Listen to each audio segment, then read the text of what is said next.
A pleasant morning to everyone.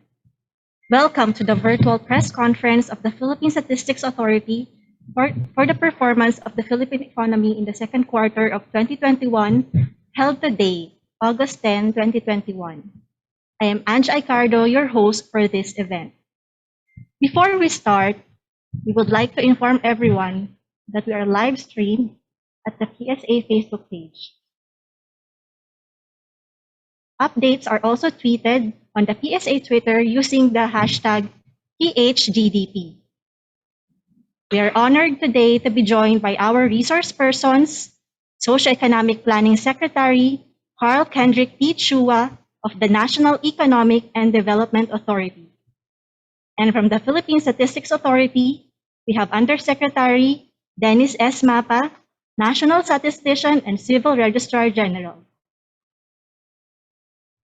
Now, let us listen to Undersecretary Mapa, who will report on the performance of the Philippine economy for the second quarter of 2021. Good morning, everyone. The Philippine Statistics Authority will now report the performance of the Philippine economy for the second quarter of 2021. The Philippine Gross Domestic Product, or GDP, posted a growth of 11.8% in the second quarter of 2021. This was the highest since the 12.0% growth recorded in the fourth quarter of 1988. The second quarter of 2021 GDP is about 489 billion and 370 billion higher than the second quarter 2020 and first quarter 2021 GDP, respectively. The net primary income from the rest of the world declined by minus 53.8% during the second quarter of 2021, bringing the gross national income to grow by 6.6%. On a seasonally adjusted basis, GDP posted a negative quarter-on-quarter growth rate of minus 1.3%. On the other hand, GNI recorded 1.5% quarter-on-quarter growth rate in the second quarter of 2021. For the second quarter of 2021, industry and services grew by 20.8% and 9.6% respectively. On the other hand, agriculture, forestry, and fishing posted a contraction of negative 0.1% during the period. On a seasonally adjusted basis, agriculture, forestry, and fishing, and industry posted positive quarter-on-quarter growth rates of 0.6% and 1.1% respectively. On the other hand, services posted a quarter-on-quarter decline of negative 2.8% in the second quarter of 2021. During the second quarter of 2021, per capita GDP grew by 10.3% from a decline of negative 18.1% in the same quarter of the previous year. Likewise, per capita GNI and per capita household final consumption expenditure also posted growth rates of 5.2% and 5.8% respectively. Industry and services both contributed 5.9 percentage points to the growth of the economy in the second quarter of 2021. Agriculture, forestry, and fishing contributed negative 0.01 percentage point during the period. By industry, accommodation and food service activities posted the highest growth rate with 53.4% in the second quarter of 2021. This was followed by other services with 39.4% and construction with 25.7%. Meanwhile, agriculture, forestry, and fishing declined by negative 0.1%. This is the only industry that contracted in the second quarter of 2021.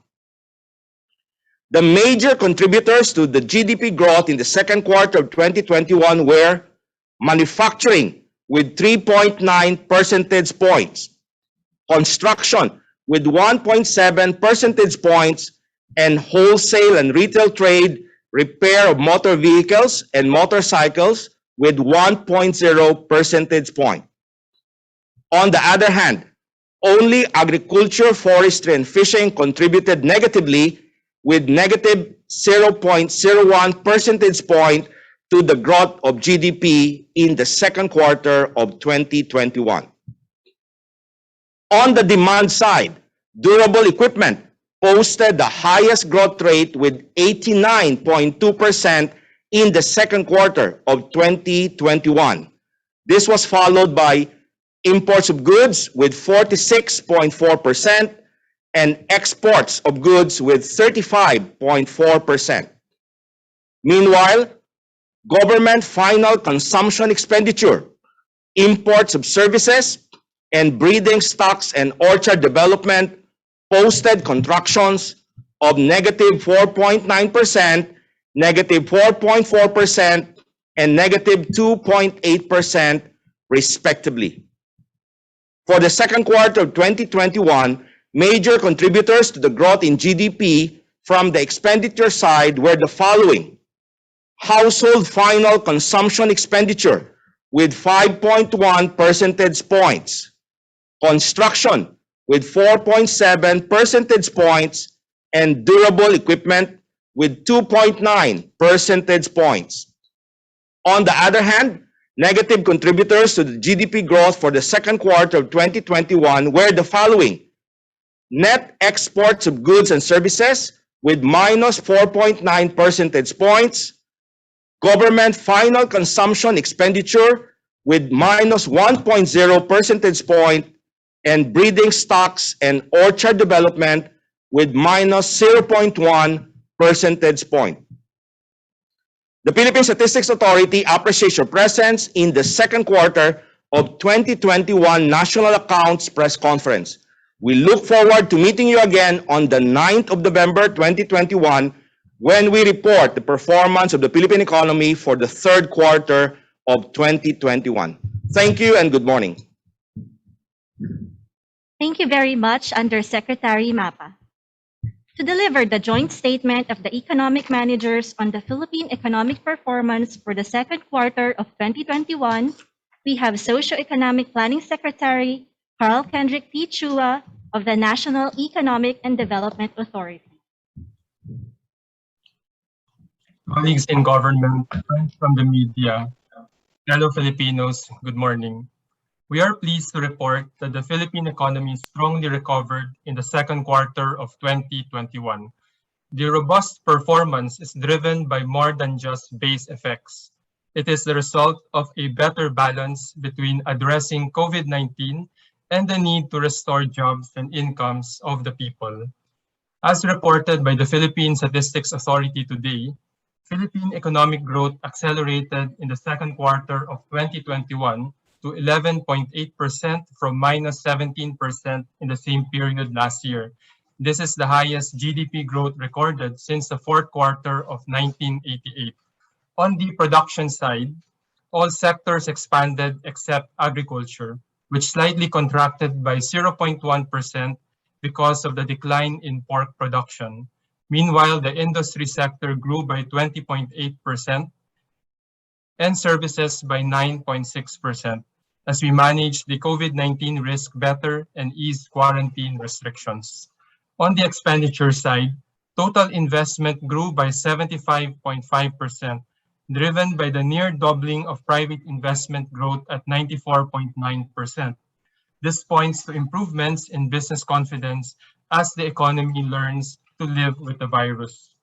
Our policy to allow both public and private construction, even during the enhanced community quarantine or ECQ period last March and April 2021, shows that we can revive the economy while addressing COVID-19 infections. In particular, public construction expanded further by 49.7%, continuing the previous quarter's growth of 25.3%. Private construction also grew by 19.1%, a reversal from last quarter's contraction of 37.2%. These resulted in an overall growth of 25.7% for the construction sector. With improving consumer confidence, household spending growth also turned positive at 7.2% as millions regained their jobs and income sources in the first half of 2021. Moreover, foreign trade substantially recovered with imports and exports growing at 37.8% and 27% respectively. This strong rebound reflects increased domestic demand and the recovery of our trading partners. Only government expenditure contracted at minus 4.9%, primarily due to the high base effect from the rollout of the largest ever emergency subsidies in the second quarter of 2020. In summary, almost all sectors bounced back despite the imposition of the ECQ and the MECQ last April and May of 2021. This is a clear indication that managing risk instead of shutting down large segments of the economy stands a far better chance of improving both economic and health outcomes. To illustrate, unlike last year's ECQ, where we shut down around 75% of the economy, we had much more latitude this year. Most industries and services continued to operate, public transportation also remained available, and workers were exempted from the curfew. These are supported by mobility data, which shows that visits to public transport stations and workplaces have strongly improved compared to last year.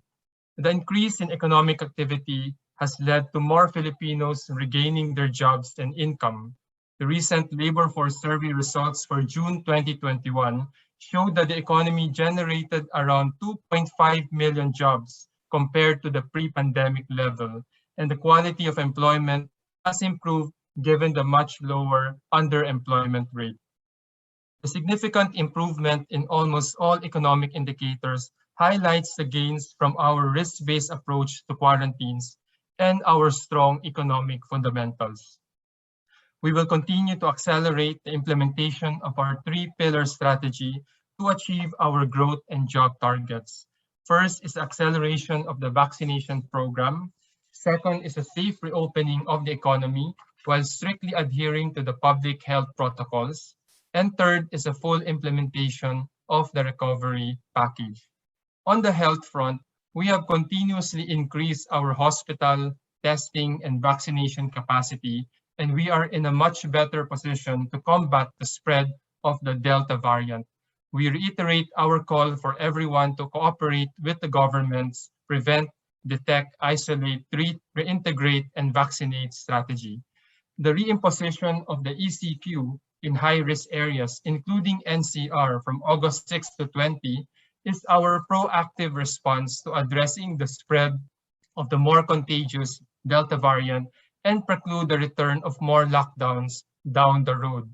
During this period, we will further accelerate the vaccination program.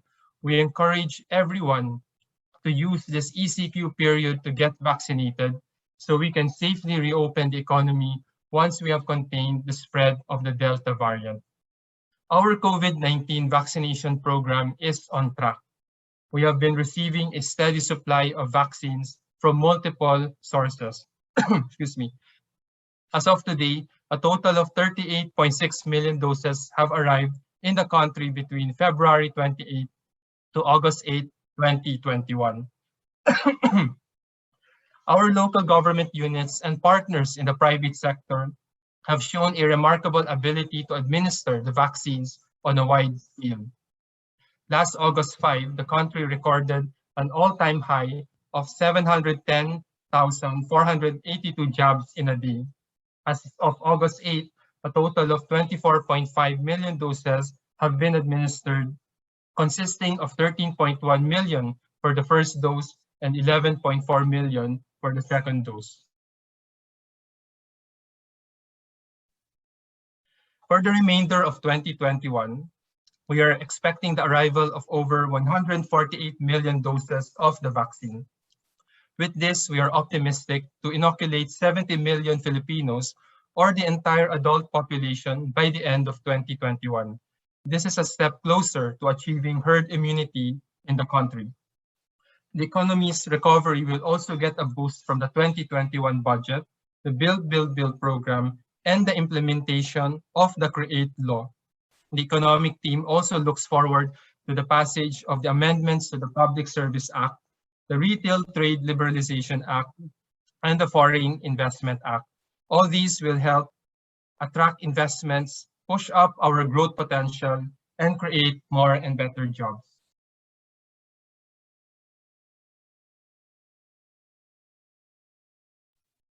To help the people cope with the heightened quarantine, the government is providing emergency subsidies in ECQ areas.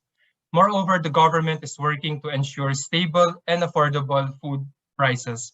Last May, the President signed Executive Orders 133 and 134 to address the spike in pork prices due to the African swine fever through a higher minimum access volume and lower tariffs. Since then, pork inflation has increased from 58.4% in May to 38.4% in July. Meanwhile, rice prices continue to fall with inflation of minus 1% in July. The rice tariffication law has achieved its dual goal of bringing down retail rice prices while helping farmers improve productivity through the Rice Competitiveness Enhancement Fund, or RCEF. Executive Order 135, which reduced the most favored nation tariff rate of rice outside ASEAN, will also help reduce, or rather help ensure, adequate rice supply at affordable prices. The government will also proactively ensure that fish prices do not rise further as supply narrows in the upcoming close fishing season starting October. The Department of Agriculture is preparing to issue certificates of necessity to import, or CNI, to cover the supply gap. Prospects for a strong economic recovery in 2021 remains promising, although there are speed bumps given the ECQ in Metro Manila and other parts of the country. We are now better equipped to sustain continuous positive growth. The Development Budget and Coordination Committee, or DBCC, will review the recent economic data and risk associated with the Delta variant to fine-tune our growth targets and adjust our recovery strategies. The Duterte administration remains steadfast in its commitment to save lives, protect communities, and preserve the livelihood of Filipinos amid this pandemic. With everyone's cooperation, we will recover strongly and regain the pre-pandemic growth momentum towards a better life for every Filipino. Thank you very much and stay safe always.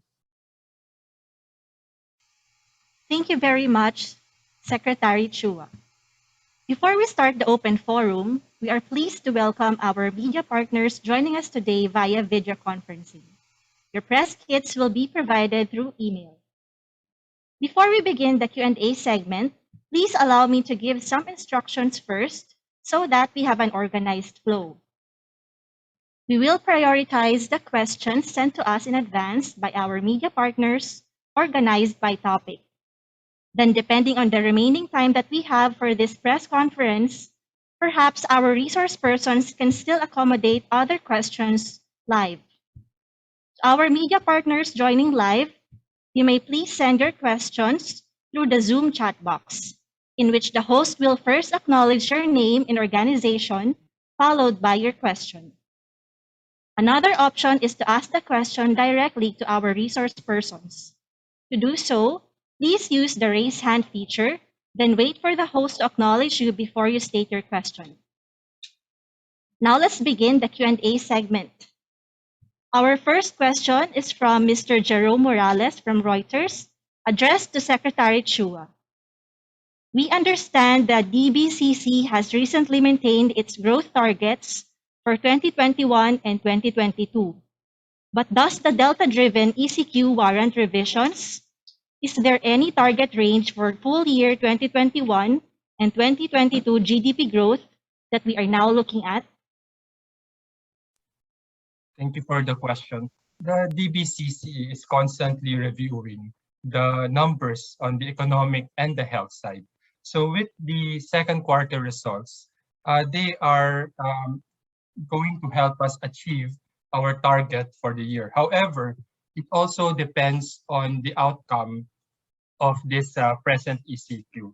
If we are able to manage the risk and everyone cooperates and adheres to the health protocol, then we will be able to lift the ECQ sooner.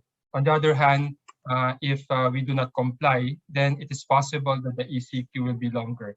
We will maximize the use of this present period to inoculate as many as we can so that we can pave the way for the safe reopening of the economy and minimize the risk in the second half of 2021. Thank you. Thank you, Secretary Chua. Related to the previous question, we have another question from Ms. Ana Lea Gonzalez of Manila Times and Mr. Warren de Guzman of ABS-CBN. The question is addressed to Secretary Chua. Will the DBCC adjust the growth target to take into account the reimposition of ECQ in NCR? How will the ECQ affect third quarter GDP growth? Well, as I mentioned, we will look at all the health and economic data. So we have the second quarter results. It is promising. The revision in the first quarter also contributes to the preserving the target. However, we are going to look at this present risk. It also depends on how long the ECQ will be. So we have to all cooperate with each other, take the opportunity to get vaccinated, because once we vaccinate more and more people, then we can reopen the economy more safely. We are also cognizant of the fact that our ECQ today is more managed. Unlike last year, we did not shut down public transport. Most sectors can operate. Workers are exempted from curfew. So these are important indication that we are learning to live with the virus and can help mitigate the downside risk for the second half. Thank you. Thank you, Secretary Chua. We have a question from Pilar Manuel of CNN Philippines and Warren de Guzman of ABS-CBN addressed to NS MAPA and Secretary Chua. We are halfway through the year. Given the latest second quarter GDP performance, does the government think full year growth will fall within the 6 to 7% target for 2021? How fast should growth be in the remaining quarters for 2021 full year GDP to reach at least 6%? For our computation, the second half of 2021 should grow by 8.2%, so that we can get a full year 6.0%. On the other hand, if we want to hit the 7.0%, the second half of 2021 should be growing by 10.2%. So those are the numbers.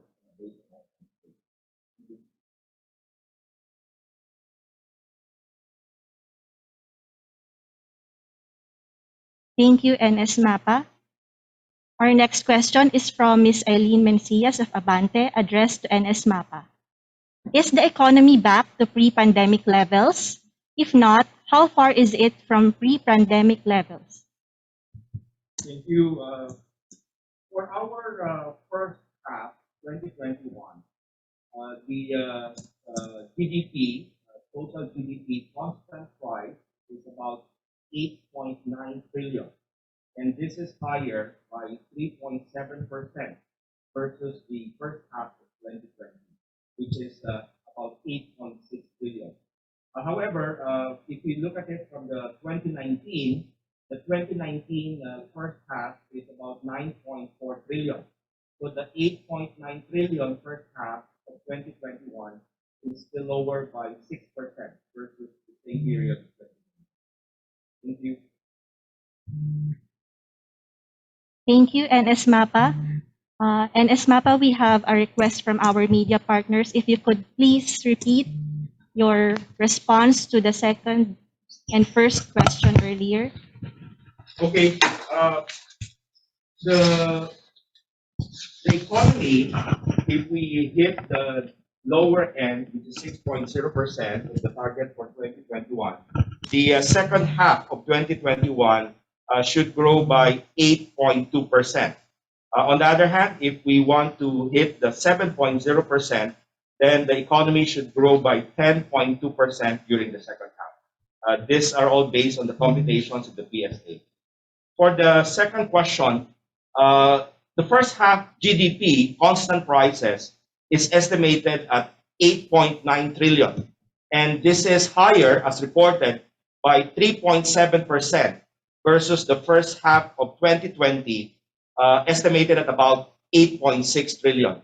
However, because the question is on the pre-pandemic, which is 2019, the first half of 2019 GDP at constant prices is 9.4 trillion, and the 8.9 trillion first half of 2021 is still lower by 6% compared to the first half of 2019.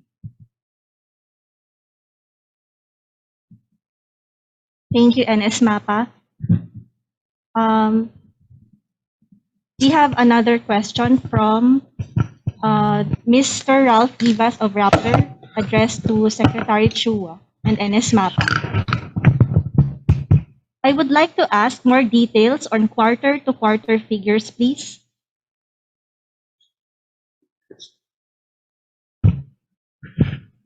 I don't exactly know what specific items you want, no, but we already posted the report.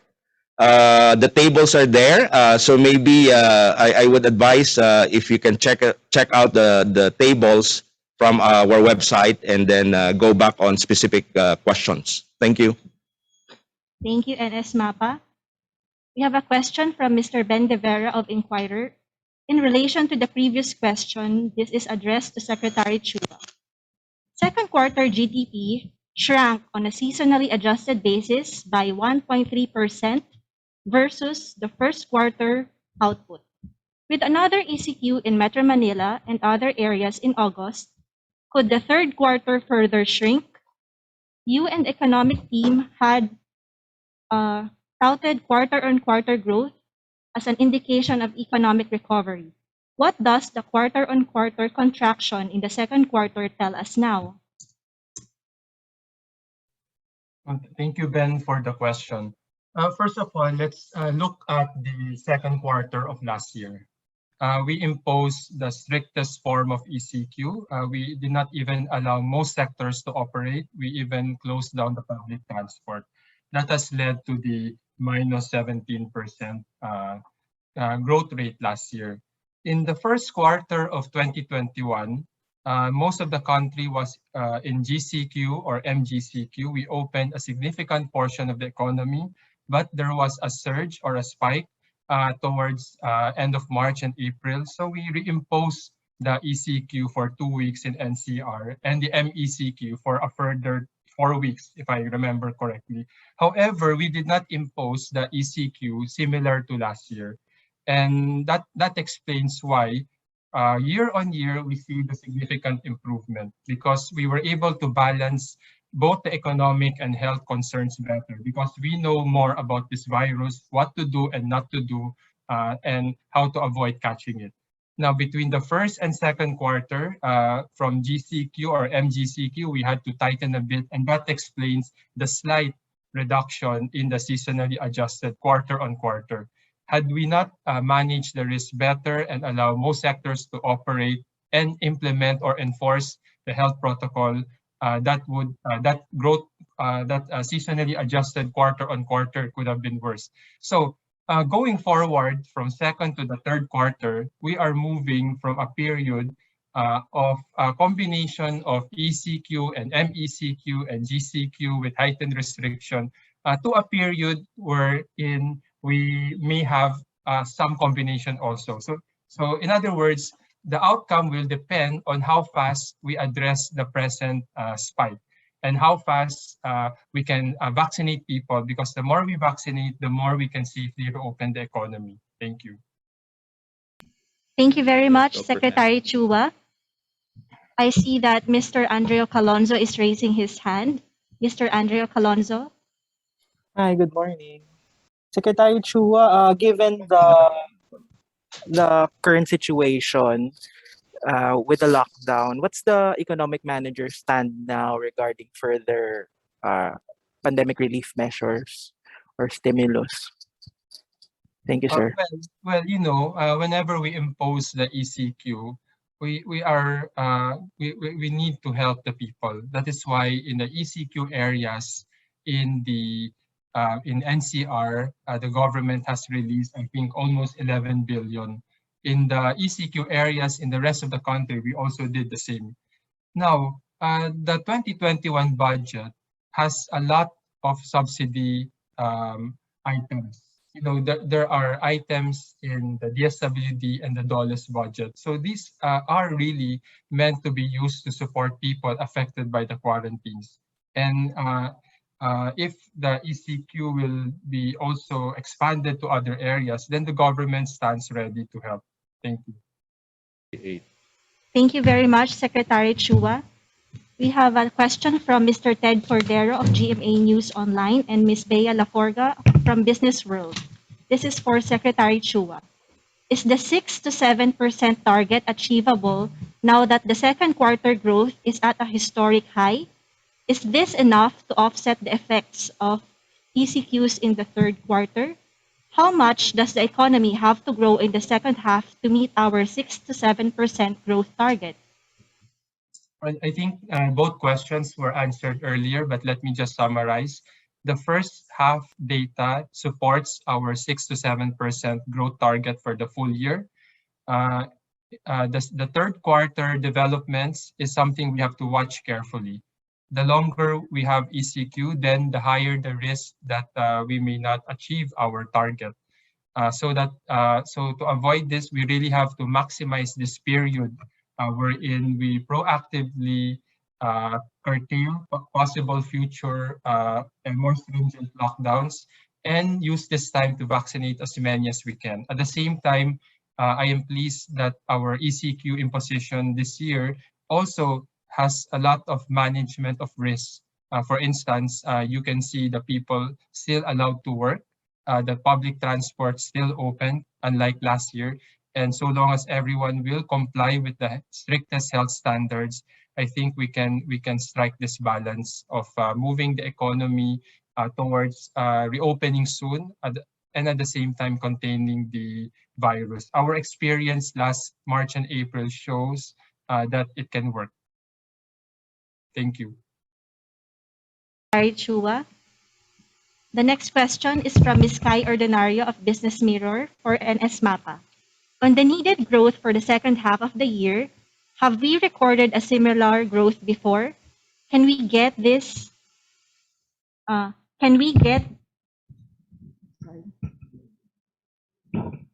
was this? And the follow-up question I'll have to ask. Okay, thank you very much, Kai.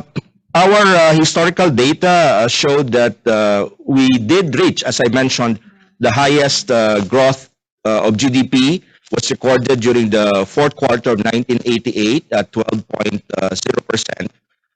Also, during the first and second quarter of 2010, we recorded 8% growth, 8.1 during the first quarter of 2010 and 8.0% during the second quarter of 2010. So there were periods in the past wherein the GDP, the economy grew by 8% or more. Thank you.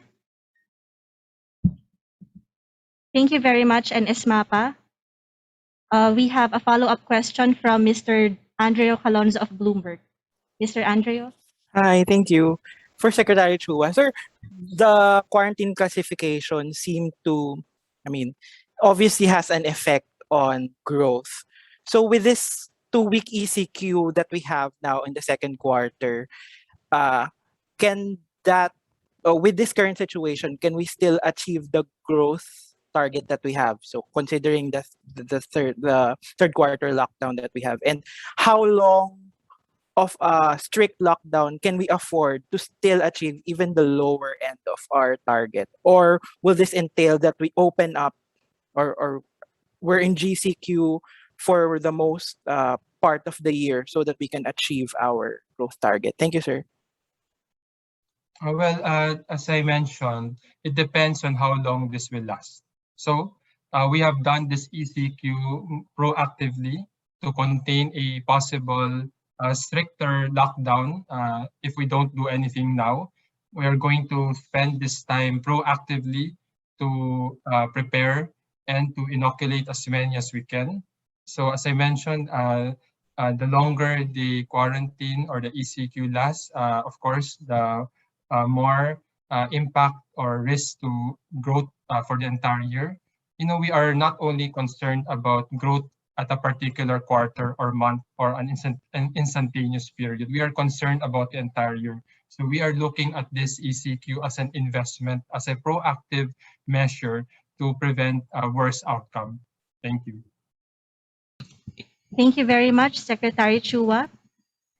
We have a question from Ms. Kai Ordinario. Ms. Kai. Hi, sir. NS Mapa, I just wanted to ask regarding your estimate for how much we should grow in the second half of the year. You gave a number of 8.2%. Did we ever register that level of growth before? That was my question. Thank you. Yes, Kai, I answered it. I mentioned that there were three periods wherein our growth was 8% and above. So one is fourth quarter of 1988, wherein GDP grew by 12%. First quarter of 2010, 8.1%, and second quarter of 2010, 8.0%. So in the historical data, this were the three quarters with relatively high 8% and above GDP growth. Thank you. Pero sir, quarterly yun, hindi semester, hindi parang first semester or second semester, hindi. That's just yeah. one quarter. Yes, two successive quarters. If you look at 2010, for example, an 8.1 and then followed by 8%. So in a way, you can estimate that if that is the case, the first half would be above 8%. Okay, thank you, sir. Thank you, NS Mapa. Thank you, Ms. Kai. I see that Mr. Ben De Vera is raising his hand. Mr. Ben? Hello, sir. Good morning, Secretary Chua. I hope you can hear me. Yes. My question is about more than just economic growth.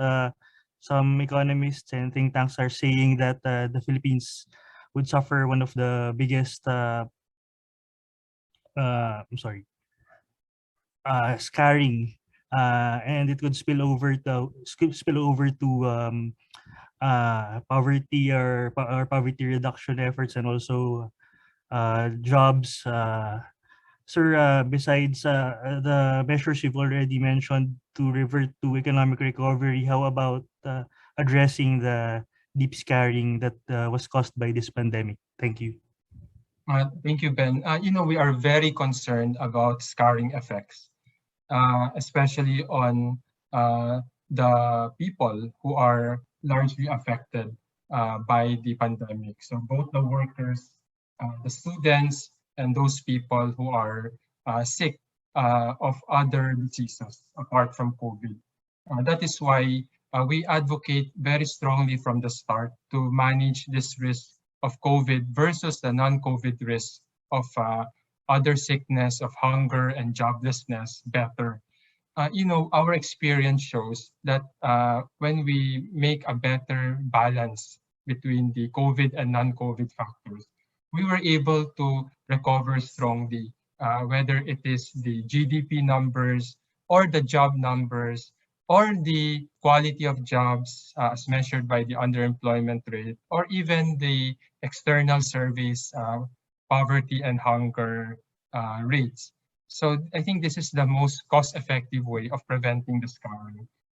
The other thing that we advocate really is to pave the way already for the resumption of face-to-face schooling. The long-term scarring effects also of students not being able to learn has a permanent effect also on their future productivity. Right now, we are in the midst of another surge. We are proactively managing this the soonest time that we can address this, I think we should resume our original strategy of number one, opening more sectors of the economy while adhering to the health standards. Number two, beginning the plan to open some schools for pilot face-to-face. And number three, allowing children and families to have more healthier lives by going out safely. So all of these will address some of the scarring effects. Thank you. Thank you very much, Secretary Chua.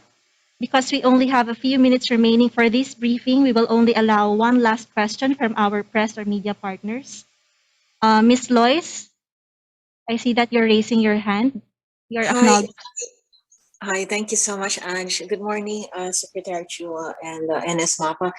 Can we just have a clear soundbite on why government spending fell in the second quarter? Thanks very much. Well, as I mentioned in my speech a while ago, last 2020 second quarter, we embarked on the biggest ever social amelioration program and the biggest ever wage subsidy. This year, we are normalizing from that big increase. However, it does not mean that we are not spending. We have the biggest ever budget, and a lot of that is fueling the other sectors of the economy, including the infrastructure program. Thank you. So it's also base effect, Secretary, from last year.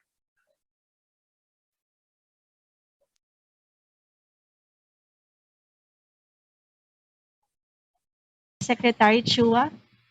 We would like to thank our resource persons, Socioeconomic Planning Secretary Carl Kendrick T. Chua, and Undersecretary Dennis S. Mapa, National Statistician and Civil Registrar General. Officials from NEDA and PSA and our media partners, we thank you for participating in this press briefing. Once again, I am Ange Icardo from the Philippine Statistics Authority, wishing you a good day ahead.